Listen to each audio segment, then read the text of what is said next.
in Santa Cruz. Addie is out with her parents at a carnival at Santa Cruz Beach Boardwalk. She looks around the carnival, noticing various activities going around her. Her mother is going to the bathroom, while her father is playing a game. Addie is left unattended, so she wanders off to look around. First, she goes to a beach by the carnival, then she enters a fun house. The lights suddenly go out, and Addie is stuck in a house of mirrors. Suddenly, she encounters her doppelganger. Cut to the present day, a family of 4 drives to Santa Cruz, California. Addie is now all grown up, and is the mother of 2 kids, Zora and Jason. After hours of journey, they arrive at Addie's childhood home in Santa Cruz. At lunch, Gabe Wilson, her husband, insists on going to the Santa Cruz Beach Boardwalk that night for fun. Addie remembers to this day what that night at the fun house had done to her. She is haunted by memories of the encounter and her recovery, during which she stops speaking for a while. She doesn't want to go there again, but Gabe successfully persuades her. The family then drives to the beach. On their way to the beach, they are having fun in their car. Zora makes fun of Jason's magic fire ring.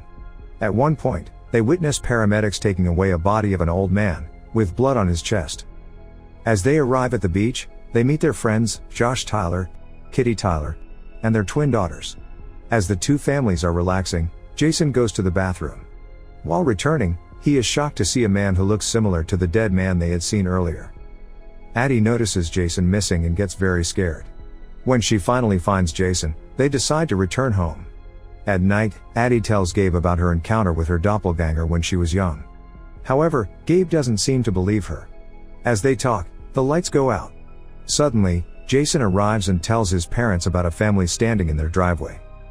They look through the window and see a family of 4 standing there. Zora comes out too. Addie freaks out and calls the police, as Gabe goes out to tell them to go away. But the family doesn't answer, and just stands there. Gabe takes a baseball bat and goes out again. This time, they start walking towards him. He feels threatened, so he comes inside and locks the doors. However, the people outside find a hidden key and come inside. The family is surprised to notice that the intruders are their doppelgangers. They corner the family in their own living room, threatening them with scissors. They make them sit in front of them. Jason's doppelganger is Pluto, who loves fire. Zora's double is a sadist named Umbri, Gabe's double is Abraham, and the group leader seems to be Addie's double, named Red. She is the only one who can speak, and has a guttural and raspy voice. Red tells them that they are the Wilson family's shadow, and are called the Tethered. The Tethered share a soul with their look-alike counterparts and have been living as their shadows their whole life. But now, they have come to untether themselves. Red tells them a story about a girl and her shadow, referring to herself and Addie. While Addie ate good and warm food, Red had to eat raw-blooded rabbits. Addie was given soft toys to play with, while Red's toys were sharp and cold. Addie met Gabe, her loving prince, but Red had to marry Abraham because he was tethered to Gabe. Similarly, Addie gave birth to a loving daughter, Zora, but Red gave birth to a sadistic monster, Umbri. At last, she says that Addie had doctors to operate on her and help her birth, but Red had to do it all herself. Red has come to despise Addie and her perfect life. So, they have come out of the shadows to claim their life. After explaining, Red makes Addie handcuff herself to the table. Abraham drags Gabe away to the other room. Umbri chases Zora through the streets, while Pluto forces Jason to play with him. The intruders' plan is to separate the Wilsons, terrorize them, and kill them. Pluto and Jason are playing with fire in a tiny room, where Jason sees Pluto's scarred face for the first time. Zora is hunted down by Umbri.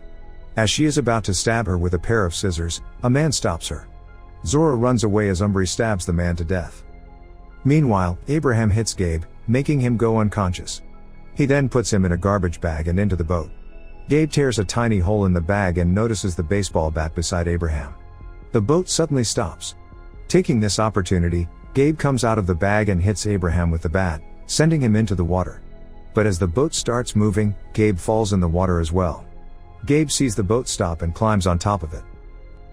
Just then, Abraham attacks him from behind, but he pushes him back to the water and kills him. Gabe then takes the boat towards the house. Meanwhile, Jason realizes that Pluto mirrors his actions. He distracts Pluto with his fire ring and manages to run out and lock him inside the room. Red hears the noise. She goes in and unlocks the door for Pluto. She looks around the house for Jason. Then, she finds Addie's old stuffed toy and cuts its head off. Addie is still cuffed to the table, but she notices a fireplace poker nearby. She manages to grab it and free herself of the cuffs.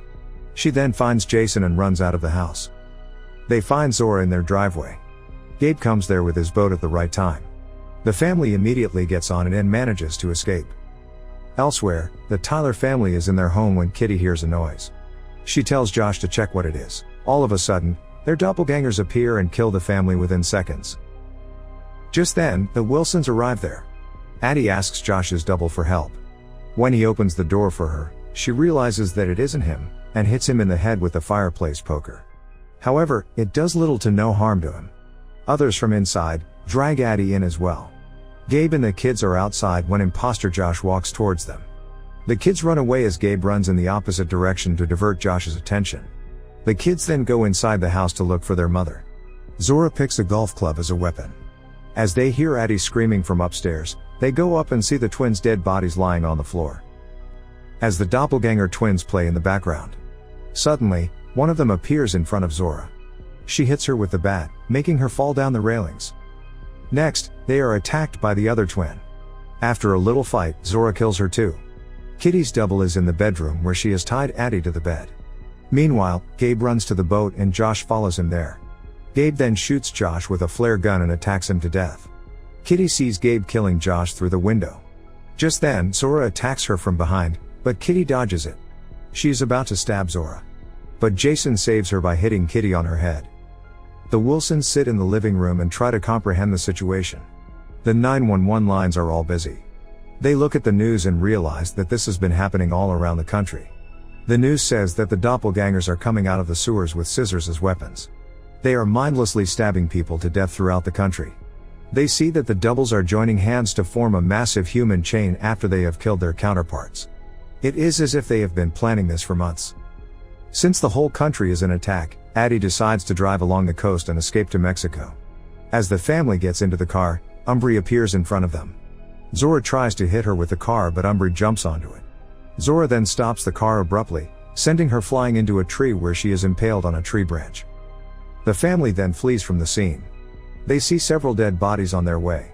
They are stopped by a car burning in the middle of the road. Jason's double, Pluto, appears there.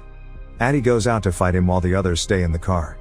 Soon, Jason realizes that this is actually a trap. Pluto intends to ignite the family's car. He tells everyone else to get out of it.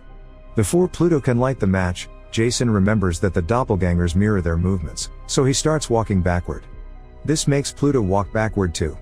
In the end, Pluto reaches the burning car and burns to death himself. But just then, Red comes out of her hiding and kidnaps Jason. Addie runs after them.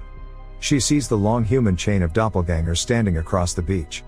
She then reaches the place she had entered all those years earlier. She walks around it and finds a door that leads somewhere downstairs. A rabbit comes out of the door. She goes down and discovers a huge place. It looks like a secret establishment. She goes down an elevator and enters a huge hallway with several rooms on either side. Many rabbits run around the hallway. She finds Red in one of the rooms that appear to be a classroom. The doppelganger human chain is drawn on the board. Addie asks her where her son is. But Red starts blabbering about how they are human as well. She then reveals the secret of their existence. Red explains that the tethered, also called the shadows, are actually artificial beings created by the government to control the originals on the surface for their own twisted purposes. The project aimed at creating clones that were connected to the people through their souls.